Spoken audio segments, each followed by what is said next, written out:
quero só relembrar vocês, então, do que já foi falado até aqui. Lá no primeiro capítulo, a gente vê Paulo introduzindo Timóteo, a igreja de Éfeso a Timóteo, dizendo, olha, a igreja que você vai pastorear, ela tem muitas complicações.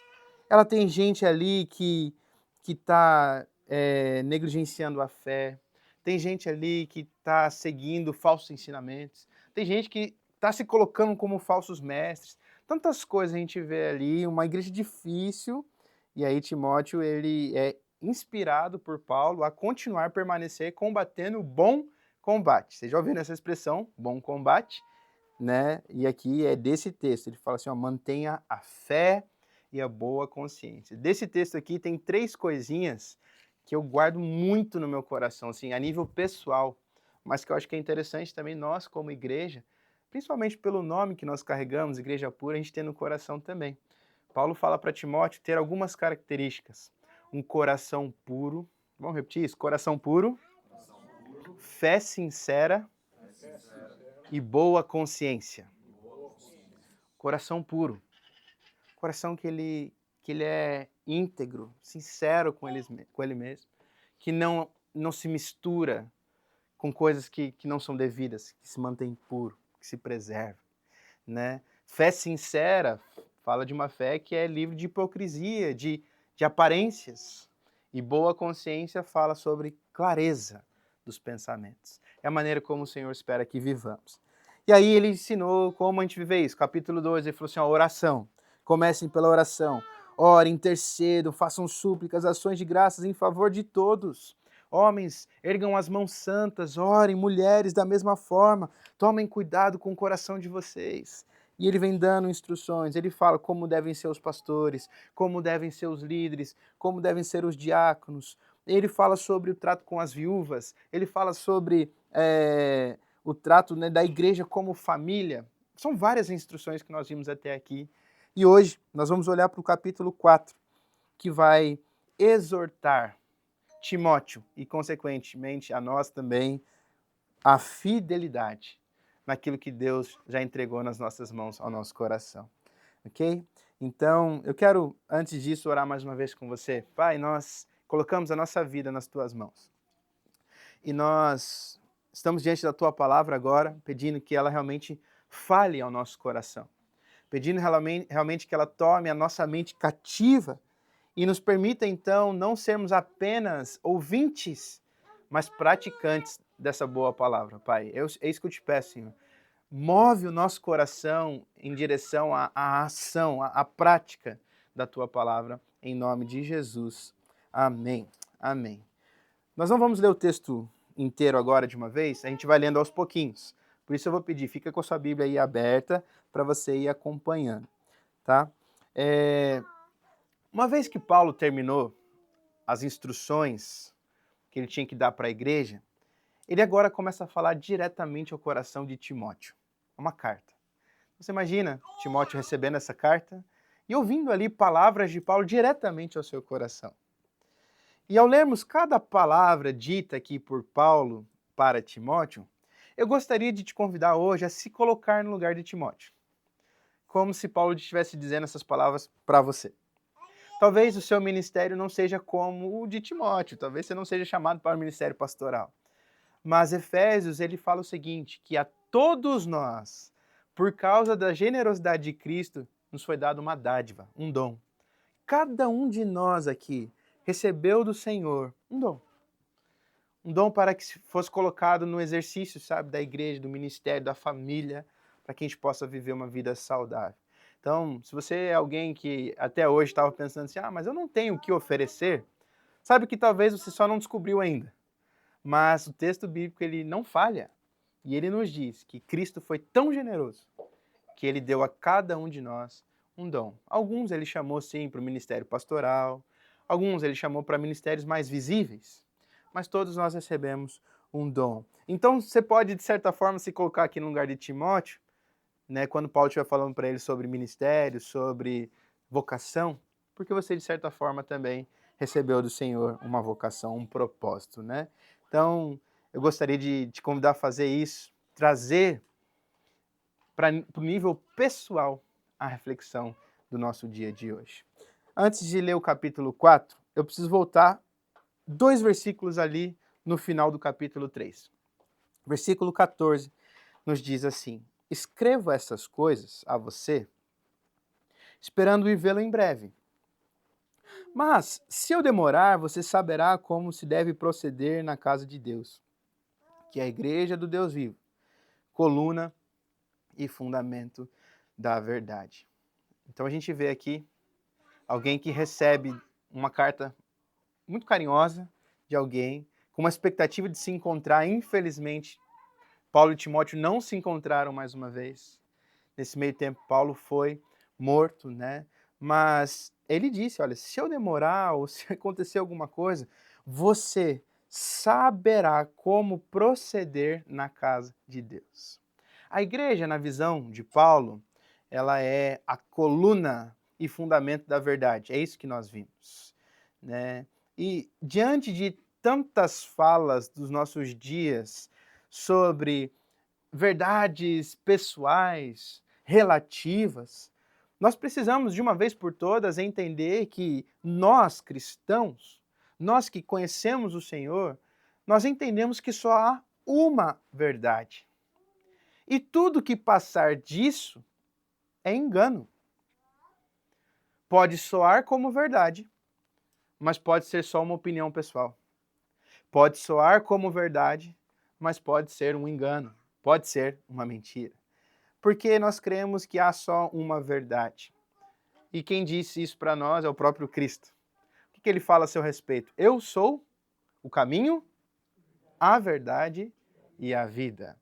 E o que ele continua dizendo nesse texto? Ninguém vai ao Pai se não for por meio dele. Essa história de que todos os caminhos levam a Deus, ou muitos caminhos levam a Deus, é talvez o maior papo furado que já se inventou. Porque só há um caminho até o Senhor Deus, e esse é Jesus. E ele mesmo diz que ele é a verdade. E aqui Paulo reforça essa ideia da verdade dizendo, olha, você precisa entender como proceder na casa de Deus, porque a casa de Deus é a igreja do Deus vivo, é a coluna e fundamento da verdade. Eu não sei quantos aqui já tiveram oportunidade de viajar para fora do país, mais especificamente para a Europa. Talvez não tenha ninguém aqui, mas todo mundo já viu na internet, pelo menos, né? É muito comum nós vermos algumas construções milenares, apenas as ruínas dela. E o que a gente vê? O que restou ali, normalmente? Algumas você vê a construção quase que inteira, mas outras, o que resta nessas construções?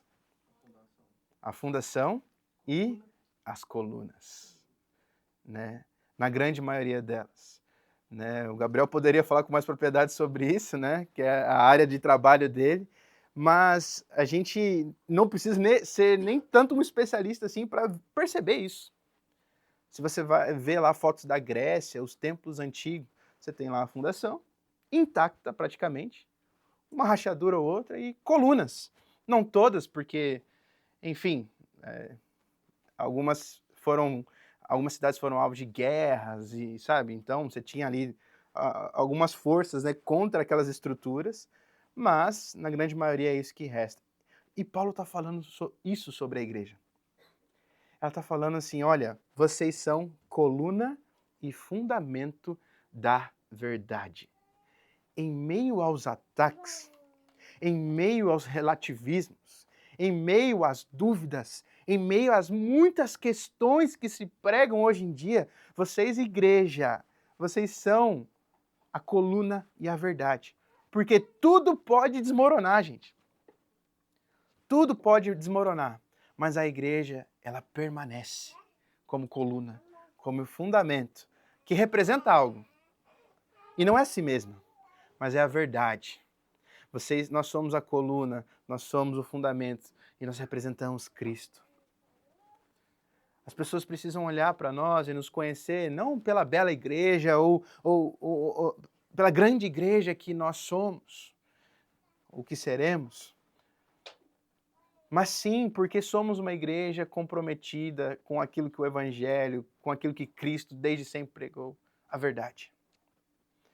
Eu disse para vocês nas primeiras palavras desse sermão, né, dessa série de mensagens, se por um instante sequer, por menor que seja, nós tolerarmos algum falso ensinamento, e o que não é verdadeiro é falso, a gente se submete à doença. Paulo fala lá em 2 Timóteo para Timóteo, né, que o falso ensinamento é como um câncer que corrói o corpo. Só quem já passou por um câncer, estava conversando com o irmão ali mais cedo, sabe das dificuldades que é o tratamento. Sabe como ele retira as forças. E se a gente tolerar por um segundo que seja, por um instante que seja, um falso ensinamento, a gente submete o corpo a isso. Ele fica enfraquecido. Mas aqui a gente está sendo chamado, sendo lembrado pelo Senhor hoje. Que igreja que nós queremos ser? Uma igreja que se permanece firme, como uma coluna. Uma igreja que tem raízes e bases fortes, como um fundamento, uma fundação, que se apega à verdade. Porque, gente, hoje nós estamos nesse espaço, amanhã a gente pode ir para outro. Hoje a gente tem a possibilidade de se encontrar, amanhã pode ser que venha outra pandemia e a gente vai ter que ficar recluso mais uma vez. Mas uma coisa é certa, Cristo nunca vai nos deixar, nos desamparar. E a gente pode permanecer firme e forte, porque Ele assim nos disse que poderíamos. Apesar das dificuldades, apesar de ser complexo, apesar de muitas vezes a gente achar que está uma guerra no entorno, tudo bem, a coluna permanece. O fundamento permanece. E é isso que Paulo está falando aqui. A verdade, cabe a nós a responsabilidade de sustentá-la. Eu costumava dizer, né, para a igreja que eu pastoreava antigamente, o seguinte: você quer combater alguma coisa, seja justamente o contrário dela. Você quer combater a falsidade, seja verdadeiro. Você quer combater a hipocrisia, seja sincero. Né? E a gente vê muitas pessoas falando. Hoje em dia você entra no YouTube, é muita gente falando sobre tudo. Você rola ali seu Instagram, é muita gente falando sobre tudo. E cada um no seu direito de falar. Às vezes o problema, a meu ver, é que a gente está muito quietinho. Sabe, detendo ali a verdade, conhecendo Cristo e ficando muito em silêncio. Não estou falando que a partir de hoje você tem que entrar em todos os debates, sabe, possíveis. Não é isso. Mas naquilo que você puder expor a verdade, é papel seu, é papel meu, é nosso como igreja. Não negociar a verdade. A igreja é um organismo vivo e todo organismo ele tem um modo de proceder, né? Um modus operandi, um jeito saudável de funcionar. E é isso que Paulo está dizendo aqui. Se eu demorar, você saberá como se deve proceder na casa de Deus. E eu vejo muitas pessoas, né, às vezes com receio das burocracias, das organizações, e limitando, né, às vezes, o corpo de Cristo, que recebeu, né, por meio dos apóstolos e do próprio Cristo, muitas instruções para o bom funcionamento do corpo. E a gente quer se apegar a isso. Né? Como que o corpo vai funcionar bem? Paulo deu muitas instruções aqui. Não só Paulo, mas os apóstolos. A gente lê os evangelhos, o próprio Cristo. Né? Eu não sei quantos aqui me acompanham nas redes sociais. Eu estou compartilhando uma série de mensagens sobre as bem-aventuranças. Então, pelas manhãs, tem lá uma live, né, que eu estou compartilhando uma por uma, né, e destrinchando mesmo ela, né, o Sermão do Monte, os ensinos de Jesus, o ensinamento de Jesus. Então, recurso para saber como proceder, nós temos. A questão é que a gente tem feito escolhas, e muitas vezes escolhas diferentes daquelas que deveriam ser. Né? Agora, Paulo vai nos ajudar, então, em relação a isso um pouquinho mais hoje. Vamos lá para o capítulo 4, agora sim, os versículos 1 e 2. O texto diz assim: O Espírito afirma expressamente que nos últimos tempos alguns apostatarão da fé por obedecerem a espíritos enganadores e a ensinos de demônios, pela hipocrisia dos que falam mentiras e que têm a consciência cauterizada, que proíbem o casamento e exigem a abstinência de alimentos que Deus criou para serem recebidos com gratidão pelos que creem e conhecem a verdade. Pois tudo que Deus criou é bom, e se recebido com gratidão, nada é recusável, porque é santificado pela palavra de Deus e pela oração. É justamente nesse contexto que entra mais ainda a nossa necessidade de perseverar na palavra de Deus, na oração, na comunhão, a fim de preservar aquelas 3 coisas que eu tinha falado antes. Vamos ver se vocês se lembram. O coração puro, a fé sincera e a boa consciência. A fim de preservar todas essas coisas, Paulo já está alertando Timóteo, dizendo assim, olha, vai chegar um momento em que alguns vão se distanciar completamente da fé sincera, da boa consciência, do coração puro. Por quê? Eles vão se submeter a outros ensinamentos, obedecendo a espíritos enganadores. Não é isso que o texto está dizendo? Ensinos de demônios. Por causa, e ele dá o culpado, inclusive, por causa da hipocrisia daqueles que estão falando o quê? O que o texto diz aí, gente? Falando mentiras. Por causa daqueles que estão falando mentiras e têm a consciência cauterizada. A gente está aqui nesse começo todo, nessa introdução, falando da importância da verdade. Da gente se manter firme na verdade. E aí Paulo está aqui, logo em seguida, já mostrando o desastre que é o falso ensinamento. E ele não está nem usando o termo falso ensinamento, que é um pouquinho mais polido, né? Parece que é menos pesado quando você fala assim para a pessoa, isso é um falso ensinamento, do que se dizer para ela assim, isso é uma mentira.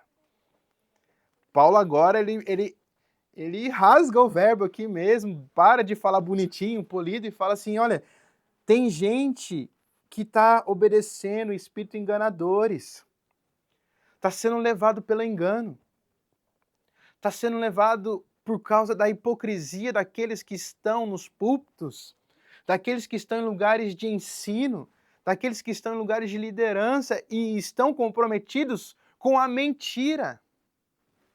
Se vocês se lembrarem lá no primeiro versículo, o texto bíblico, no primeiro capítulo, o texto aqui, a carta de Paulo, ela fala assim, esses caras normalmente são os que falam, e sequer entendem o que estão falando. São aqueles que falam um monte de coisa, mas sequer têm reflexão genuína sobre isso, entendimento sobre isso.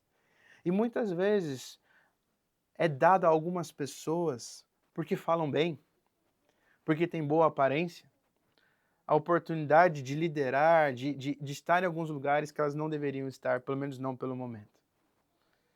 Basicamente, eu me lembro da história lá do profeta indo procurar Davi, que ele chega lá na casa do pai de Davi, e aí ele olha para os irmãos, né?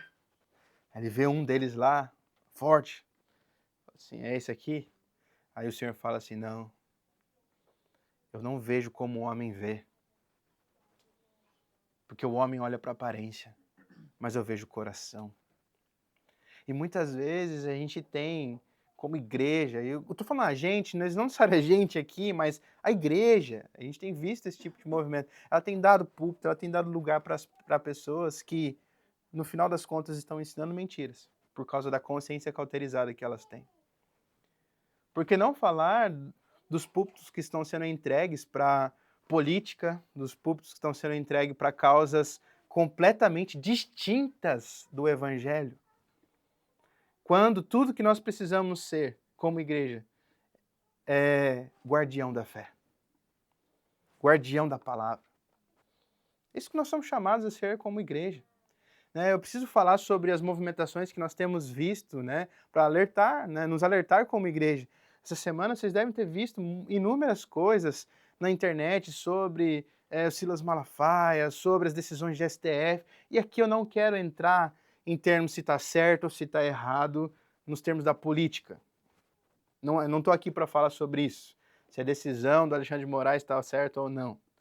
Eu estou aqui querendo falar sobre a representação da igreja em meio a tudo isso. A igreja que é manchada, a igreja que é ferida em meio a tudo isso. Muito tem se pregado, né, desde os anos 2000 sobre um triunfalismo, sobre uma teologia de dominação, uma teologia de influência nas esferas da sociedade, quase como se o evangelho ele fosse ganhar, alcançar os corações pela influência e o poder que nós temos. E tem muitos crendo nisso. E às vezes chegam em lugares de influências absurdas e aí o caráter é completamente reprovável. E aqui não estou me referindo a ninguém especificamente, mas sobre como nós temos visto isso. E nós temos chamado essas pessoas de vozes proféticas. Quando, na verdade, a igreja ela tinha só que se preocupar em guardar a fé, a boa consciência, uma fé sincera, o coração puro, entendendo que não é o seu poder e a sua influência que vai ganhar os corações, mas é o poder que está no Espírito que convence o pecador da justiça e do juízo. Não é isso que nós sabemos? Não é nosso trabalhar, não é o nosso falar, não é o nosso fazer, mas aquilo que o Espírito faz através da nossa vida. Ou que o Espírito faz mesmo independente de nós. Vocês viram 2 domingos atrás o Jonatas, que estava aqui compartilhando a palavra? Ele é uma bênção. Ele se converteu no quarto sozinho, lendo a Bíblia. Tudo bem, veio de uma criação cristã e tudo mais, mas um dia ele falou assim, deixa eu ler isso daqui. E Deus falou o coração dele. Não foi um influencer, não foi alguém com muito poder, mas foi o Espírito agindo na vida dele. E assim certamente foi na vida de vocês também. Um dia o Espírito encontrou o coração de vocês. E a gente precisa tomar cuidado com esse tipo de pregação que coloca a igreja nesse lugar de triunfo. Porque a igreja, a palavra diz, ela vai ser perseguida, ela vai padecer, ela vai sofrer. É lógico que ela vai triunfar em algum momento, mas quando Cristo vier e reinar em glória, de fato, né, aí sim ela vai ser a igreja gloriosa. Mas hoje nós estamos falando de igrejas que elas são problemáticas, porque elas são compostas por pessoas falhas. Nós aqui, né? Se a gente olhar para o nosso coração um pouquinho só, a gente já consegue ver as nossas falhas, as nossas dificuldades. E muitas vezes a gente está desequilibrando esse jogo todo e dando lugar para ensinos que enganam, hipócritas, mentirosos.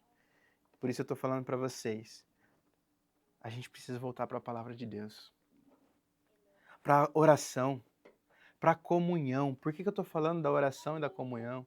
Por que a gente faz questão de nos cultos orarmos uns pelos outros?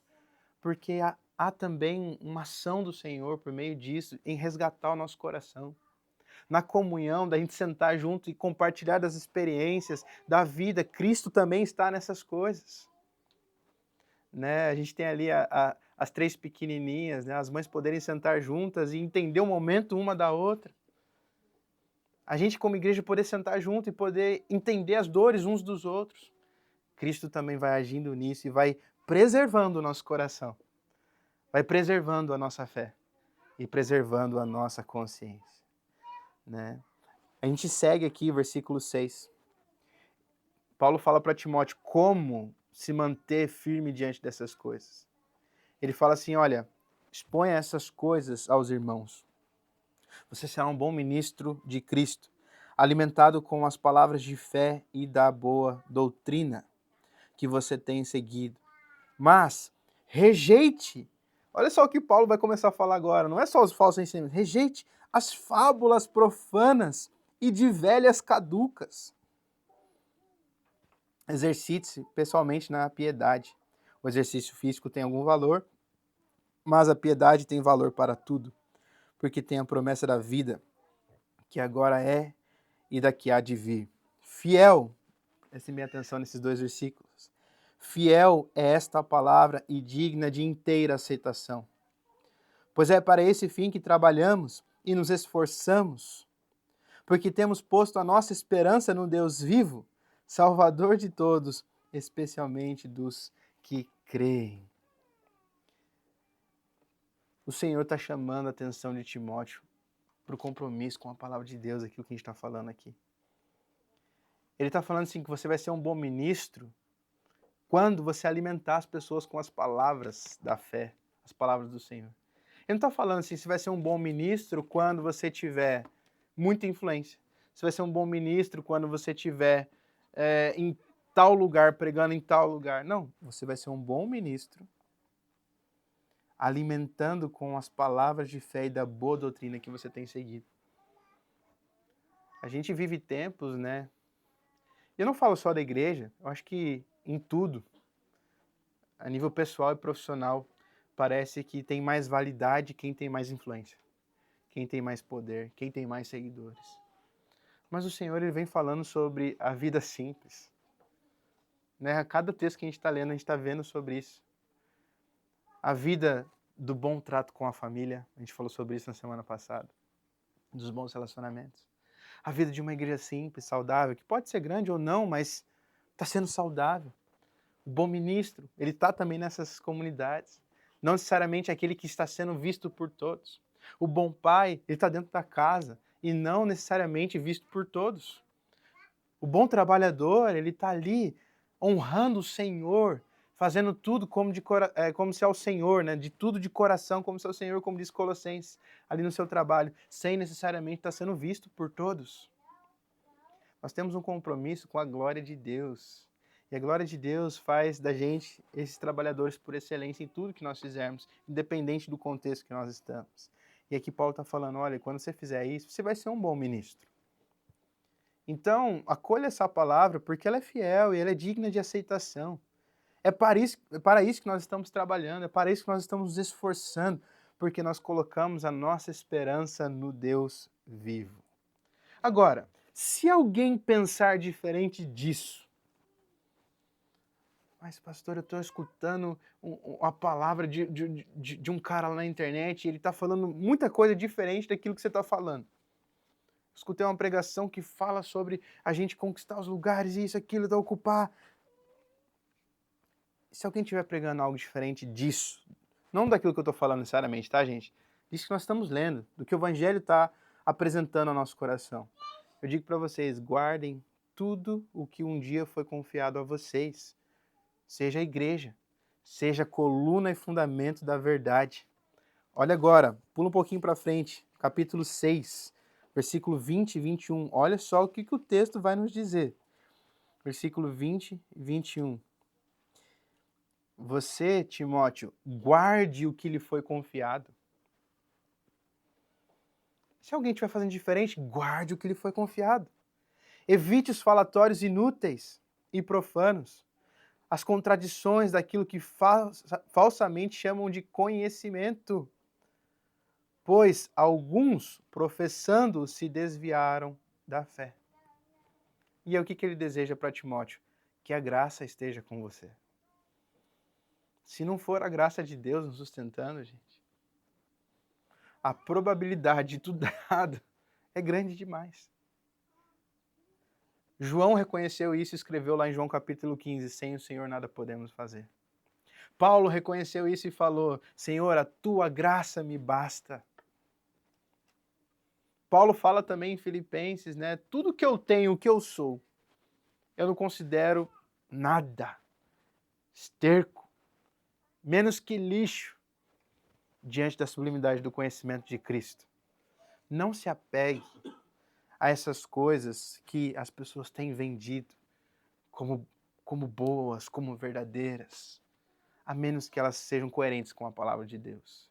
Vocês vão viver uma vida muito mais saudável, uma vida muito menos ansiosa, porque é por causa dessas coisas que estão invadindo o nosso coração e dizendo, você precisa fazer, você precisa acontecer, você precisa isso e aquilo, que nosso coração ele vive ansioso e a gente não é contente mais com aquilo que a gente tem.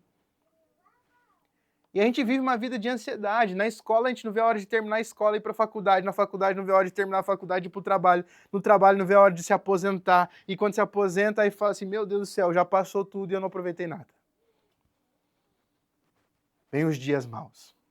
Ele estava falando do Eclesiastes, capítulo 12. Lembra-te do teu Criador no dia da mocidade. Antes que venham os dias que você já não tem mais prazer neles. E a gente vive essa vida em função sempre do próximo momento, da próxima etapa, dando ouvidos aos falsos ensinamentos, dando ouvidos a tantas coisas que estão falando. Eu vou usar as palavras de Paulo aqui, as fábulas profanas de velhas caducas. Quando existe um evangelho comprometido em nos entregar uma vida abundante no Senhor. Uma vida como Paulo, que vai dizer assim, olha, eu sei o que é ter pouco, sei o que é ter muito. Aprendi a ser contente em toda e qualquer situação. E aí sim, tudo posso naquele que me fortalece. O Senhor está chamando a gente para guardar o que nos foi confiado, para evitar falatórios inúteis, profanos. Né? Eu gosto muito desses textos porque eles colocam a gente mais uma vez com os pés no chão. Eles nos mostram como às vezes a gente está viajando demais. Não é que você não pode sonhar. Claro que você pode sonhar. Às vezes você tem um sonho, sabe? De conquistar algumas coisas, de ter algumas coisas, fazer algumas coisas. Não estou falando contra isso. Mas eu estou falando para você descansar no fato de que a resposta vem de Deus. De que o nosso coração faz plano, mas é o Senhor que diz vai ser ou não vai ser. Não estou falando para você parar de sonhar, mas é para confiar de que a sua esperança ela tem que estar no Senhor e não nos seus sonhos. O Senhor nos chama, na verdade, para uma vida de esperança e não de expectativas. Né? Porque expectativa é algo que a gente cria. Alguma coisa vai acontecer, a gente cria uma expectativa. E a probabilidade da nossa expectativa ser frustrada é gigantesca. Quantos aqui já tiveram expectativas frustradas? Eu já tive muitas, muitas. Agora, a esperança, ela é fruto da fé. E a fé é a firme convicção das coisas que se esperam, daquelas que não se veem, mas que a gente sabe que são verdadeiras. É algo que Deus coloca no nosso coração. Ou seja, a esperança não nos deixa desamparados. É isso que a palavra de Deus nos diz. Paulo fala sobre isso em outros textos. A esperança não nos deixa desanimados. Vocês vão passar por tribulação, vai gerar perseverança. Vão passar com perseverança e isso vai gerar experiência. A experiência vai gerar esperança. Romanos capítulo 5. Porque a esperança não nos deixa desanimados, desamparados. O Senhor está aqui corrigindo a nossa vida para uma vida de esperança. Esse texto é um texto ministerial? É. Mas é um texto também para nós que recebemos algo de Deus, para guardarmos o que Deus nos deu, aquilo que foi confiado a nós e evitar as coisas inúteis da nossa vida, que cercam a nossa vida. É por isso que Paulo fala isso, olha, ordene essas coisas, versículo 11 agora do capítulo 4. Ordene essas coisas e as ensine. Olha só o que ele diz para Timóteo, olha o cuidado. Ninguém te despreze por você ser jovem. Pelo contrário, seja um exemplo para os fiéis na palavra, na conduta, no amor, na fé e na pureza. Até a minha chegada, dedique-se à leitura pública das Escrituras, à exortação, ao ensino. Não seja negligente para com o dom que você recebeu, o qual lhe foi dado mediante profecia com a imposição das mãos do presbitério. Medite essas coisas e dedique-se a elas, para que o seu progresso seja visto por todos. Cuide de você mesmo e da doutrina. Continue nesses deveres, porque fazendo assim você salvará tanto a si mesmo como aos que o ouvem. Você se lembra que no começo eu falei sobre a gente se colocar no lugar de Timóteo e ouvir essas palavras como se fossem no nosso coração? Escuta isso como se fosse para você. Ninguém te despreze por ser jovem. Seja um exemplo para os fiéis. Um exemplo no quê? Na palavra, na conduta, no amor, na fé, na pureza. Será que as pessoas têm olhado para nós e têm visto em nós pessoas fiéis na palavra? Com uma conduta irrepreensível, com amor, sabe, pessoas amorosas, pessoas cheias de fé. E esse detalhe, esse último aqui, me pega muito porque eu não tinha parado para refletir até a gente pensar na igreja pura, o quanto que a palavra de Deus fala sobre pureza. Não estou nem usando o termo santidade, porque isso a gente sabe, é óbvio. Mas o quanto que o texto bíblico fala sobre pureza, sobre puro. Olha só o que o texto continua dizendo no seu coração. Se dedique à leitura pública das Escrituras, à exortação, ao ensino. Não seja negligente para com o dom que você recebeu. Não seja negligente para com aquilo que Deus confiou a vocês. Não sejam negligentes. Eu tenho orado para não ser negligente. E essa é a minha oração para que, como igreja, a gente possa viver dessa maneira. Porque fazendo todas essas coisas, nós estaremos cuidando de nós mesmos e da doutrina. Olha só como eu não tenho como descrever isso a não ser graça. Porque Deus está pedindo de nós um cuidado com a sua igreja e Ele está falando assim, se você fizer isso, você vai estar cuidando de você mesmo e da igreja. Ele sabe que a sã doutrina nos torna saudáveis. É palavra dele. Ela é fiel e digna de inteira aceitação. E quando a gente vai vivendo para o Senhor, guardando a sua palavra, nós estamos cuidando de nós mesmos. O que Davi fala sobre a palavra? Sua palavra eu escondi, guardada no meu coração, para não pecar contra ti, Senhor. O texto do Salmo 1 diz também que é bem-aventurado, né, aquele que medita na lei do Senhor dia e noite, que tem prazer nela. Não sei se vocês se lembram o que esse texto diz, mas ele diz que essa pessoa que tem prazer na palavra do Senhor, ele é como uma árvore plantada junto a um rio. O texto bíblico diz que a folhagem não murcha e no tempo certo produz o seu fruto. Em tudo que faz será bem sucedido. Olha que texto maravilhoso. Não está falando que o crente vai produzir fruto o tempo inteiro. O compromisso é, nós seremos plantados num lugar de águas vivas que vão nos nutrir. A folhagem não vai murchar.